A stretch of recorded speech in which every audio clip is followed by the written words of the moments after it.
Catherine Melnick treasures memories of her family in this little box. Originally from Russia, this was a family with no ordinary life. All these photos are photos of my family, and essentially of my great-grandfather, Eugene Botkin, who was a doctor to the poor and then the doctor for the Russian imperial family. A distinguished ancestor who met a tragic end. Close to Tsar Nicholas II, he was killed with the imperial family in 1918. His daughter Tatiana, Catherine's grandmother, narrowly escaped the same fate. They stopped her from going with her father because she was too young to die, and she knew, and Eugene Botkin knew, that he wouldn't be coming back. The Botkin family was exiled from Russia and settled in France in 1926. Catherine's family's story resembles that of many others.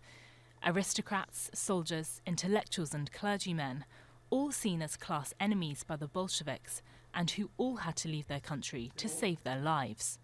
Hundreds of thousands of Russians arrived in France in the 1920s. For this historian, who specialises in the era, choosing France was no coincidence.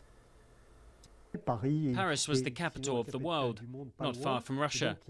So for the Russian population, there was a natural attraction to Paris and the surrounding region, but also to France more generally. They easily found common connections with France and French culture.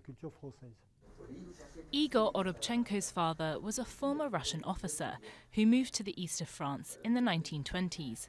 In the aftermath of the war, the country needed lots of workers to remove shrapnel from its battlefields. He then moved with his wife to the Parisian suburbs and became a labourer. When they came to France, they were very, very poor. They had to think every day about how to survive, how they were going to eat, because at the time there was no social security, no food and no allowances. Igor treasures his childhood memories in these souvenir books, mementos of Orthodox celebrations, school, sport clubs, many important links to his identity to the Russian diaspora. These are physical recordings down on paper to cherish the memory of this time. Igor, now 90 years old, is the only one left in his town who can pass down these stories. All his childhood friends aren't around anymore to tell them.